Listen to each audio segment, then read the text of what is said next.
what should people think about in terms? So let's go to our Memphis flooring company. Yeah. Expanding to Nashville, want to hit the Nashville market. In terms of their website, let's talk about new content on their website, or how they display things like their service area on their website. What should our Memphis flooring company, Epps Flooring, think about when they want to expand to Nashville? What new stuff? So I think this is a real comment. I mean, we work with companies typically that are growing. They're investing in marketing. We're bringing in new leads, new business, new patients. And so it's very common for us to have, even a real world example would be a company right now with 2 locations in Colorado expanding nationwide over a period, upcoming year or two. And so for them, it was easy on their website to have the office location in the header of the website. Well, suddenly when we're thinking about architecturally how are we going to have 5 or 10 addresses in that header, well, we can't do that. And so we need to change the layout of the website. We need to think about header and footer.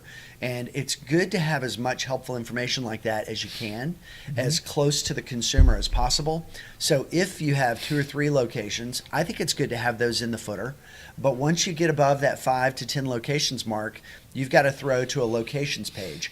And something that I think is good no matter what. Or sometimes a find your location if there's a lot of sometimes locations. An app, if you've got like some of our, we work with a company that has 100 locations across the United States. We do marketing for all those 100 storefronts. And so that is a real different animal. So for them to have a location finder is just a really different, it's user interface design.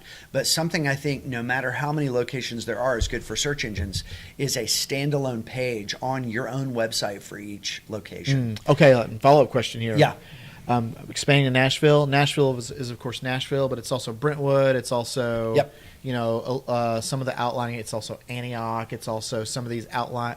That's right. Regions. So do we need pages for each one of those, like column smaller, maybe neighborhoods is not the right word, but like smaller regions within the greater Nashville area? Yeah, I would take a 2-tier approach to this. So if you have a new office opening up, that's a new, what I would call a map pin.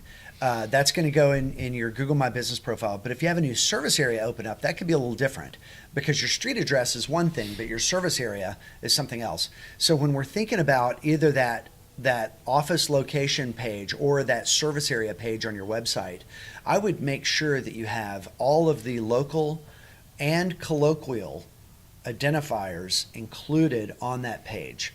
So in our example of the flooring company spreading from Memphis to Nashville, in Tennessee, Tennessee is broken up into three geographic regions. We don't say Western Tennessee. It doesn't mean that way. What it means is everything from the Tennessee River over to the Mississippi River. That is a geographic region known as properly as West Tennessee. Right.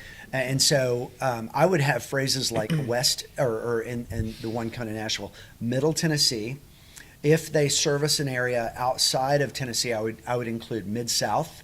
And if they service all of Middle Tennessee, I would say have a list of cities served and include things like I would have number 1 Nashville, but then I would go Brentwood, Green Hills, and I would even do neighborhood listings like Cool Springs, because some of your higher value growth and new office buildings are in Cool Springs. And that's not even a municipality. It's not even a real city. It's not even a real city, but they've got their own chamber of commerce.